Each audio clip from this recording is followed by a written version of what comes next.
The Colt's M1911 is perhaps the most iconic weapon in all of Call of Duty Zombies. And as it's the first gun that you'll ever get your hands on when starting up a new match, I mean, it's bound to be pretty trash. However, due to some interesting design choices, it may not be quite as useless as it first appears to be. Now, I will say, full disclosure, the unpack-a-punched raw stats of the M1911 are not very good. They're just not very good. That's the simple reality of the situation. The 1911 boasts a whopping 20 damage per shot at a maximum semi-automatic fire rate of 800 rounds per minute in World at War and 625 round minutes in everything else. Although I will say that capped fire rate doesn't really come into play very often, as you're going to use this more as like a tool to farm points as opposed to an actual damage-dealing weapon. You know, this isn't your Reaper, this isn't your Wonder weapon in the Unpack-a-Punched form. We're getting there. This is more a gun that you're going to use to just accrue points in the early rounds,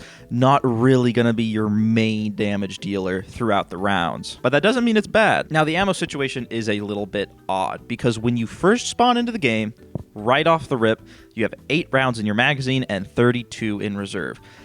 Really, just really bad, honestly. However, if you're lucky enough to get a max ammo, then the reserve gets bumped up to 80, which actually isn't quite as bad for a pistol, especially one that you get for free. It has a quick reload time of 1.6 seconds, 1.8 when totally dry, although both reloads are slightly longer in the World at War version. And in addition to those basic stats, I will also be providing a couple more obscure stats that you might not initially think as chiefly important. However, I do believe them to be notable. Those stats being the movement speed while you are holding the M1911 and the time it takes between your knives. Now, with the run speed, it's just fast. It's a pistol.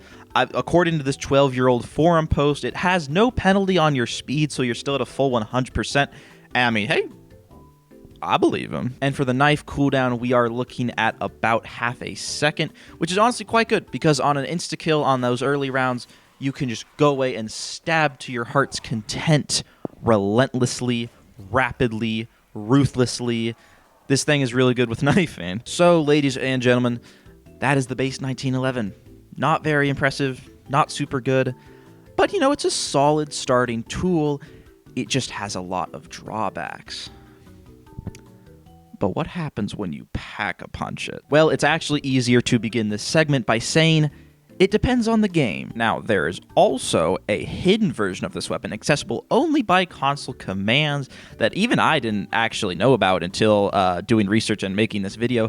But let's cover the one that appears in the most games first, that being the legendary Mustang and Sally. A dual-wield, explosive bullet-firing weapon of mass destruction, dealing 1,000 damage on a direct hit, which is not anything to scoff at. 1,000 damage, mwah. You know what I'm saying? That's quite crisp. But funnily enough, the fire rate actually goes down a little bit to 300 rounds per minute.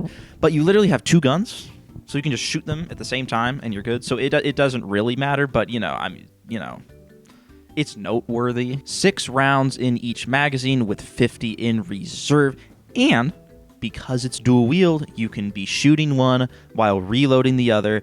And let me tell you, buddy, that will be an absolute lifesaver. I can't tell you how many times I've been trapped in a corner with PhD and I'm chilling because it's a dual wield. However, as I just mentioned, in order to use the Mustang and Sally's effectively, you're gonna need the aid of PhD Flopper. You simply need it to ensure that you will not accidentally down yourself, because this weapon has an absolutely insane amount of splash damage. So with the ever iconic Sally's out of the way, let's actually move on to the less popular, kind of neglected, older brother World at War exclusive that is the C3000B1AT-CH35, or the C3000 Biatches, dealing the same 1,000 damage with 6 rounds in the mag and only 40 in reserve this time. The sad thing is the RPM has been completely butchered, leaving us with 75 rounds per minute, and obviously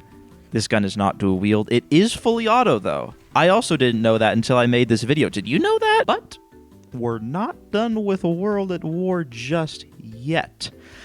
If you do a bit of digging, bit of detective work, a bit of console trickery, you can find yourself wielding the very secretive and not well-known Dirty Harry. Similar to the C3K, but with some slight differences. Both are pistols that fire explosive projectiles. However, the Dirty Harry does have some pretty unique quirks to it. The ADS and draw time are slow as molasses.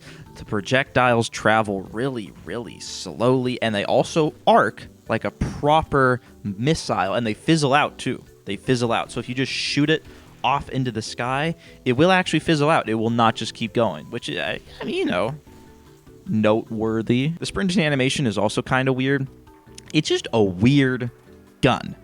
It functions similarly to the C3K, but it also, in reality, in my opinion at least, it really just functions more like a proper launcher, just with the model of a pistol. And also of note, a similar weapon can be found in Black Ops 1, but it's just a little bit more haunted. I don't know what it is. It scares me. I'm moving on. So, ladies and gentlemen, all in all, the M1911 has proven to be a very unique weapon, being pretty much the absolute worst gun in the game when unpapped. But when you put it in that pack-a-punch machine, it is one of, if not the best, non-wonder weapons in the game. With a swift run speed and a rather short knife delay as added bonuses, me personally, I'd say this gun lands itself in the C tier, a proper mid-tier weapon when taking both versions into account. And ladies and gentlemen, if you enjoyed this video, consider leaving a like. And if you want to see more like it, then subscribe. I plan on making this an ongoing series on this channel now, because this will probably be the first video. And you know what? Just have a good rest of your day. I'll see you again soon.